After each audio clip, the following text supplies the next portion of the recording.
a comida não passa. Ou então temos uma ânsia, que parece que temos que comer o mundo inteiro. Não é? Já estamos aflitos do estômago, mas parece que ainda não chega e queremos mais. E aqui temos uma lição importante. O que comemos e o não comemos. A tal alimentação saudável. Porque nós todos sabemos como se faz, os meus aprendem na escola desde o primeiro ciclo. Então porquê é que não praticamos?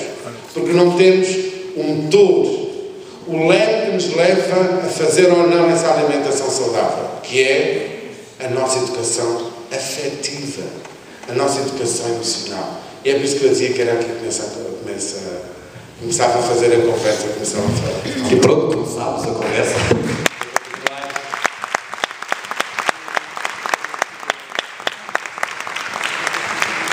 E agora que começámos a conversa, José Horta, sei que quer também colocar uma questão. O Jorge tentou-se um pouco àquilo que eu ia perguntar, ou seja, também ia pôr o Dr. Coutinho a falar, mas uma vez que falou, continua à procura da sua resposta. A questão é esta: falamos aqui de exercício físico e gostava aqui de dizer apenas uma frase. Há aquela célebre frase que diz que mente sã e corpo são. Estamos aqui a falar de exercício físico, a cultura do físico, e estamos aqui a esquecer um pouco a própria cultura psicológica.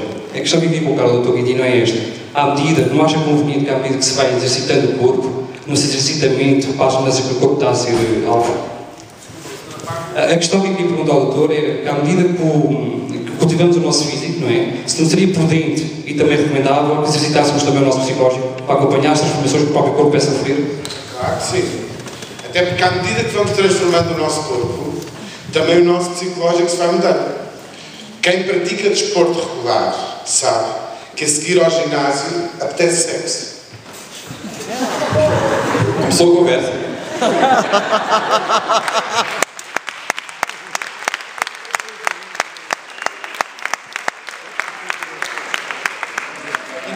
Vivemos num país onde o apetite sexual é um problema mais grave do que as finanças na Madeira. É devido a começarmos a praticar.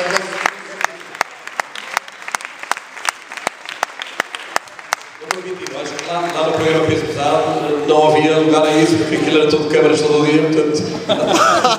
Além de que, e agora vai-me perdoar, mas eu vou ter que dizer esta, toda a gente sabe. Mas também vai ficar vaidoso, portanto não faz mal nenhum. Como sabem, eu há 4 anos falo diariamente numa rádio sobre sexo, escrevo em várias revistas sobre sexo e há uma pergunta que é recorrente: como é que se aumenta o pênis? E nem a cirurgia dos chineses ajuda a alguma coisa. Qual é a única coisa que ajuda, meu amigo? Exatamente. Exatamente. Por cada 16 quilos que se perdem, aumenta 2 centímetros.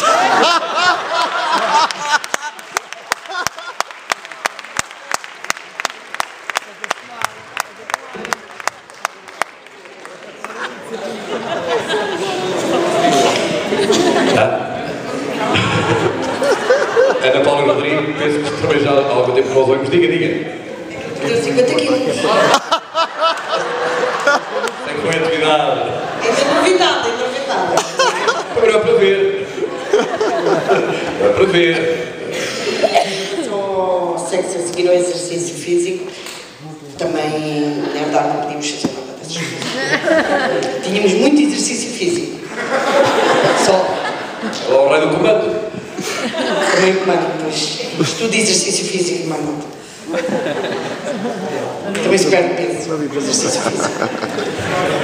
Desculpa, há um livro fantástico, Sex Exercise, foi escrito por um grupo de mulheres de São Paulo, que se levantavam às 6 da manhã para ir para o ginásio. E é muito engraçada a história porque era um ginásio só para mulheres, mas o treinador pessoal, uma bocadinho assim, viva ali uma portuguesa e viva o Carlos, era um rapaz novo. E elas brincavam muito com algumas posições dos exercícios e com algumas coisas de sexo. Começaram a perceber, a certa altura, que ele ficava um bocado atrapalhado.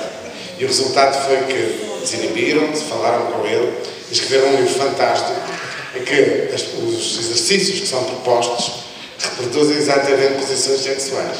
E, portanto, divertiram-se com aquilo e brincaram. E também é possível brincar com isto.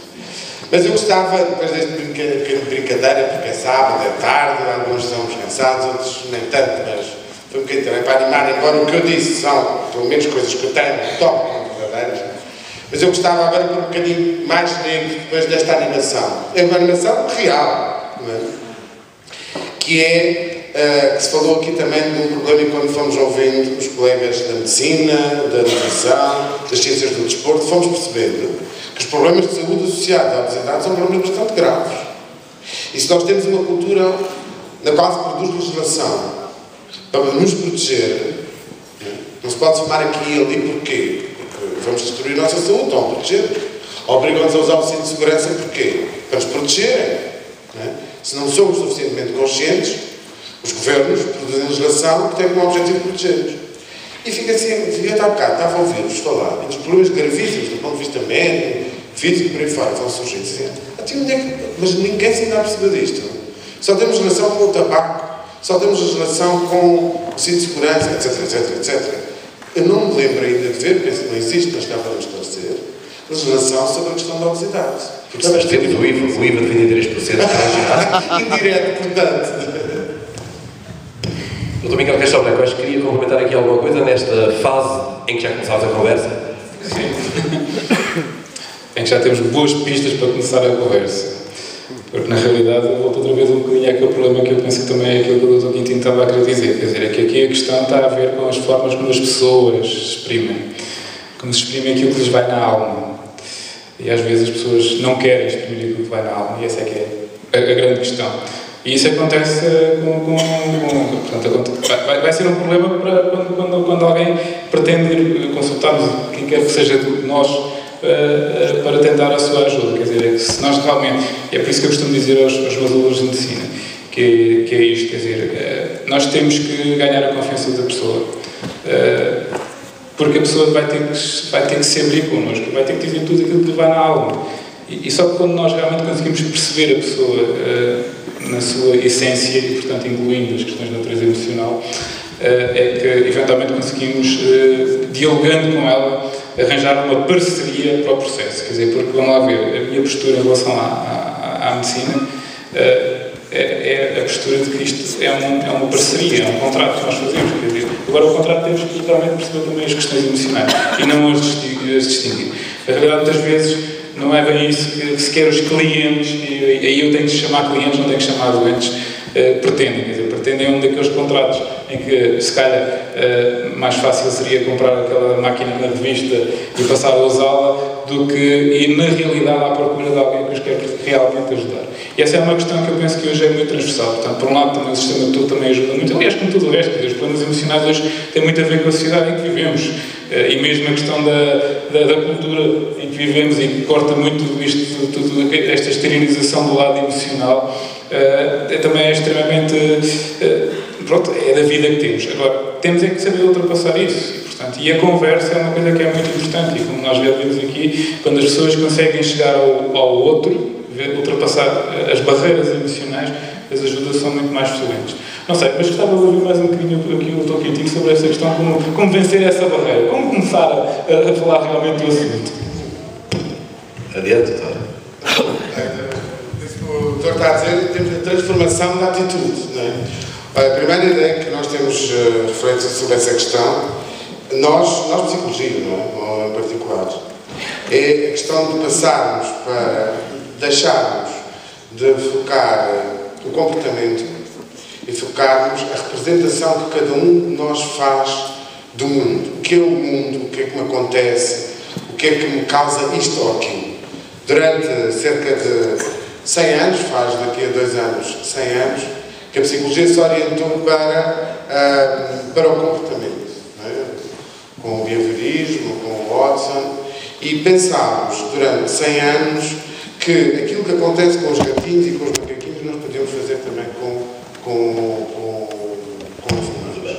E, portanto, focámos-nos na questão do comportamento, não só na clínica, nas áreas clínicas, mas também na educação, e aplicámos modelos de vamos mudar taxas de comportamento. Esta pessoa faz isto e não é para fazer, então vamos provocar uma coisa que seja desagradável. Uma pessoa faz aquilo e é para fazer, então vamos provocar uma coisa que é agradável. Todos conhecemos das pessoas que nos ensinam, as pessoas dos nossos filhos, que nos ensinam a, se ele faz uma coisinha bem, põe aqui uma bolinha verde, se ele faz uma coisinha vermelha, põe uma coisa mal. Todos conhecemos isso e todos também já sabemos que isso não funciona, porque isso vinha da teoria dos ratinhos, dos pombos, e nós não somos nem ratos nem pombos. Nós temos e o problema foi nós psicólogos demorámos muito tempo a perceber que isso não funcionava. E portanto, quando nos reunimos de forma interdisciplinar, como também aqui foram falando, e que, como foram falando, para colaborar, vamos lá colaborar com a medicina, vamos lá colaborar com a nutrição, com as ciências do desporto, nós fomos ensinando isso, estávamos a ensinar disparate. E foi necessário chegarmos quase até ao final do século XX para perceber, olha, com os humanos há uma diferença, que é o subjetivo, do qual nós quisemos fazer. E o subjetivo é uma coisa muito simples, todos conhecemos. Não é? Se eu tiver um copo meio de vinho, conhecemos a história. A mulher do bêbado diz, isto já está meio cheio. E o bêbado diz, isto já está meio vazio. E agora o copo está meio cheio ou está meio vazio. Não é? Portanto, ou seja, a forma como as coisas... O que é que aquilo significa para mim? Eu sou gordo. O que é que isso significa para mim? Não é? Eu sou magro. O que é que isso significa para mim? E este é o ponto de partida. E é para aí que a psicologia nos últimos 20 anos se vai orientando. Perceber, primeiro, que não é o que eu digo a alguém para fazer, porque alguém faz ou não faz, pode até fingir que faz, mas depois faz às escondidas. Todos conhecemos a história de quem faz dieta na frente da família e depois às escondidas lá vai buscar qualquer coisa que tira no bolso e come. Portanto, não é o que fazemos para fazer. É o que é que aquilo significa para aquela pessoa. E o que aquilo significa para aquela pessoa, no caso que estamos aqui a discutir, é comer batatas com ketchup. Onde é que vem? Batatas com ketchup não vem da tua casa. Batatas com ketchup vem de algum sítio. De algum sítio onde se estão a identificar. Ou comer fruta e legumes. Comer fruta e legumes também não vem da casa. Vem de algum sítio onde perceber o que é que aquilo significa para aquela pessoa. Só que existe tempo. Um tempo que nós não queremos dar a alguém. Não é que não temos. Não queremos dar a alguém. Senta-te aqui comigo e conta-me lá como é para ti. E nós não fazemos isso. Nós temos uma escola quando o menino se porta mal. Quando o menino porta mal, o que é que o professor deve fazer? Senta-te aqui comigo. Porquê é que portaste mal? E o que é que temos na escola? O que é que faz? O menino porta-se mal, vai-te lá embora daqui. É exatamente o contrário.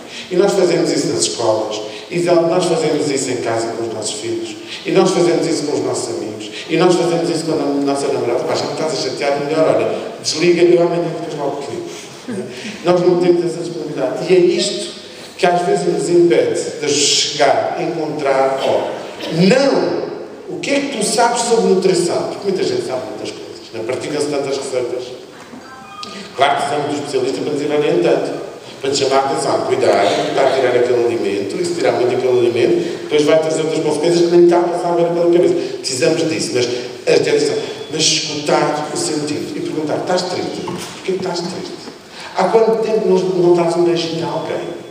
Há quanto tempo não tocas a pele de alguém? Conhecemos a história da psoríase, que ajuda muito com os toques de pele. Há quanto tempo não namoras? Nós temos um problema gravíssimo em Portugal, que é a quantidade de casais que dormem na mesma cama e nem se tocam. E nem se tocam.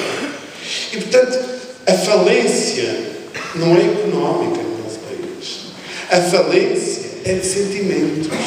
E, portanto, o truque passa por escutar o outro em termos dos sentimentos. Este é o primeiro. E segundo é sairmos da informação, faz assim ou faz assado, para passarmos para experimentar lá.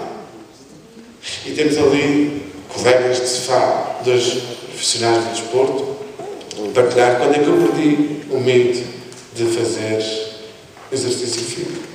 Quando, naquela altura era o centro preparatório, que agora se chama o segundo ciclo, um professor irritado comigo, abençoado pessoas, e estávamos a fazer salto, e eu não saltava, porque era muito baixinho. Ele agarra-me assim, tens medo do colchão, agarra-me e tira-me lá para cima. Esta iniciativa, isto é de quem tem alma. Não é? Quem tem alma vive as coisas e puxa aos outros. E nós temos muitos protocolos para preencher. Temos muitos papéis para dizer agora é segunda à esquerda, agora já tomou aquilo, agora toma aquilo. E temos pouca disponibilidade para percebermos o que é que se passa com os sentimentos dos outros. Por vezes eu fico espantado com a raridade com que nós ouvimos os nossos amigos chorar. E porquê é que os nossos amigos não choram? Não têm causas para chorar. Todos temos. Os nossos amigos não choram porque nós não lhe abrimos a porta que permite chorar. E portanto, como nós nos preocupamos, não sabemos, perdemos-nos nisso, nos sentimentos, acabamos por andar a fazer coisas que são daquelas da ânsia. Estamos a bocado a dizer, estou a morrer de fome e vou comer